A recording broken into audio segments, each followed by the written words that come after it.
ওয়াজের নামে তরুণদের উগ্রবাদে উদ্বুদ্ধ করার অভিযোগে বিতর্কিত ধর্মীয় বক্তা আমির হামজাকে গ্রেপ্তার করা হয়েছে।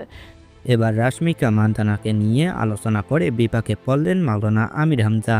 যে কোনো সময় তার বিরুদ্ধে গ্রেপ্তারি পরোয়ানা জারি হতে পারে। কোরআন হাদিসের মাহফিলে একজন নায়িকাকে নিয়ে আলোচনা করায় বিপাকে পড়েছেন আমির হামজা। কিছুদিন আগে একটি মাহফিলে তিনি রাশমিকা মান্দানার সৌন্দর্যের বর্ণনা দেন।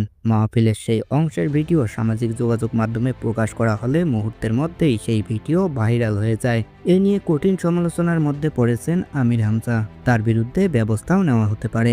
তাকে দ্রুত আইনের আওতায় আনতে হবে বলে সরকারের কাছে দাবি করছেন নেটিজেনরা। আসল ঘটনা কি জানতে সাথেই থাকুন। ভারতের দক্ষিণী অভিনেত্রী রাশমিকা মান্দানা বলা চলে কেরিয়ারের সোনালী সময় অতিবাহিত করছেন এই অভিনেত্রী। সাম্প্রতিক সময়ে ব্যাক টু ব্যাক চলচ্চিত্রে অভিনয় করে আলোচনায় এসেছেন তিনি।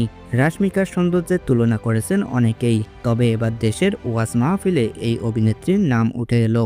সৃষ্টিকর্তার সৌন্দর্যের উদাহরণ দিতে গিয়ে বিশিষ্ট ধর্মীয় বক্তা আমির হামজা রাশমিকাকে বিশ্বের অন্যতম সুন্দরী হিসেবে আখ্যা দেন, যদিও তিনি রেফারেন্স দিয়েছেন বিভিন্ন গণমাধ্যমের। একটি ওয়াজ মাহফিলের ভিডিওতে দেখা যায় আমির হামজা বলছেন, এখন বিশ্বে যত সুন্দর মানুষ আছে আপনারা ইন্টারনেট ঘাঁটলে বুঝতে পারবেন। 157টা রাষ্ট্রের মধ্যে চেহারার কার্ডিংয়ে 1 নম্বরে রয়েছেন রাশমিকা মান্দানা। এই মহিলার দিকে একটু আল্লাহর নাম নিয়ে তাকাবেন, দেখেন তো কি সুন্দর করে আল্লাহ তাকে বানিয়েছেন। এর চেয়ে শতগুণে সুন্দর ছিল আমাদের আদিমাতা হাওয়া আলাইহিসসালাম।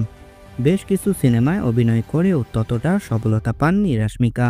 তবে পুষ্পা সিনেমার অসাধারণ সফলতার পর রাশমিকার জনপ্রিয়তা যেন আকাশ ছুঁয়েছে। অল্প সময়ের ব্যবধানে এই অভিনেত্রী তেলেগু ইন্ডাস্ট্রি জয় করে ইতিমধ্যে বলিউডেও নিজের শক্ত অবস্থান তৈরি করেছেন। দর্শক, আপনি কি মাওলানা আমির হামজাকে দোষী মনে করবেন? তাকে নিয়ে যত সব গুজব চলছে গণমাধ্যমে, তিনি খারাপ কিছু উদ্দেশ্য করেননি, শুধু একটি উদাহরণ হিসেবে রাশমিকাকে তার আলোচনায় রেখেছেন।